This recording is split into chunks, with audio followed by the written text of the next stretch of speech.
tattabi'unna, kalian benar-benar akan mengikuti sananal ladzina min qablikum, kebiasaan orang-orang terdahulu, orang-orang yang dimurkai dan disesatkan oleh Allah Subhanahu wa taala.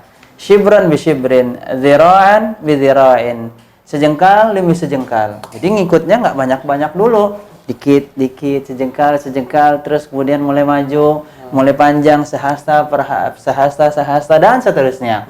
Jadi ngikutin itu tidak langsung, tetapi sedikit demi sedikit. Nah, ini sudah dikabarkan oleh Rasulullah SAW. Sampai kalian jika mengikuti orang tersebut, kalau mereka masuk ke dalam law dakhalu fi juhri dabbin, mereka masuk ke dalam lubang biawak.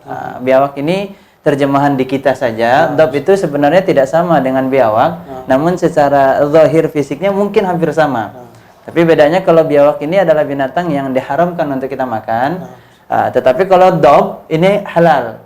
Karena kalau biawak itu dia bertaring, buas, kemudian makanannya adalah bangkai. Ya, tetapi kalau untuk dab ini tidak. Dia bisa dibilang hewan vegetarian. Dia suka makan yang iya, zahir fisiknya hampir sama, tetapi hukum terkait tentang dab dengan biawak itu berbeda, hukum dari memakannya. Nah, sampai kalau dab itu masuk ke dalam tanah, maka kalian akan mengikutinya, kata Rasulullah sallallahu alaihi wasallam. Kemudian ditanya oleh para sahabat, siapa mereka yang akan diikuti oleh umatmu ya Rasulullah? Qulna ya Rasulullah man? Kemudian qulna ya Rasulullah al-yahud wan nasara. Ya Rasulullah, apakah yang diikuti oleh umatmu itu adalah orang-orang Yahudi dan orang-orang Nasrani? Kemudian apa kata Rasulullah sallallahu alaihi wasallam? Faman? Siapa lagi kalau bukan mereka? Artinya ini sudah dikabarkan oleh Rasulullah sallallahu alaihi wasallam. Maka tentunya ini kita harus perhatikan. Mana yang itu termaksud daripada yang diperbolehkan kita menyerupai dengan mereka dengan yang tidak diperbolehkan. Karena tasyabuh itu sendiri artinya menyerupai. Tasyabbaha yatashabbahu atau tasyabbaha yatashabbahu, tasyabbuh.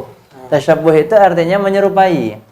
Menyerupai baik dari cara bicaranya, lifestyle-nya, gaya hidupnya, dari akhlaknya, dari tampilannya, kemudian dari ibadahnya. Maka tasyabuh ini harus diperinci dulu. Tasyabuh yang mana yang dibahas? Kalau dia yang dibahas terkait tentang agama yang kita ikuti, menyerupai mereka, maka ini tidak diperbolehkan.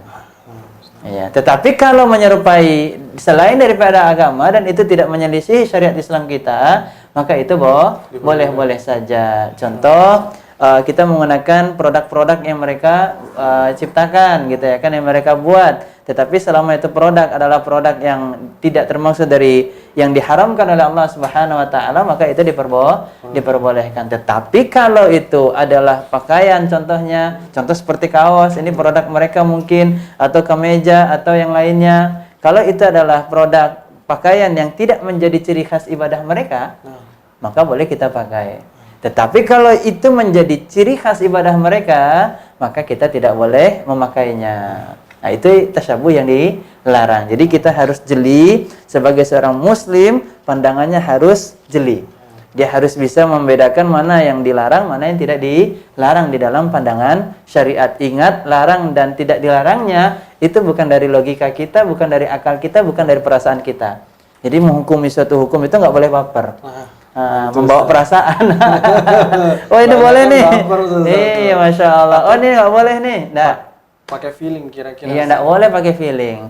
Karena kalau pakai feeling, Masya Allah, ini banyak sekali yang dari feeling kita, akal kita itu kayaknya nggak bisa tertangkap.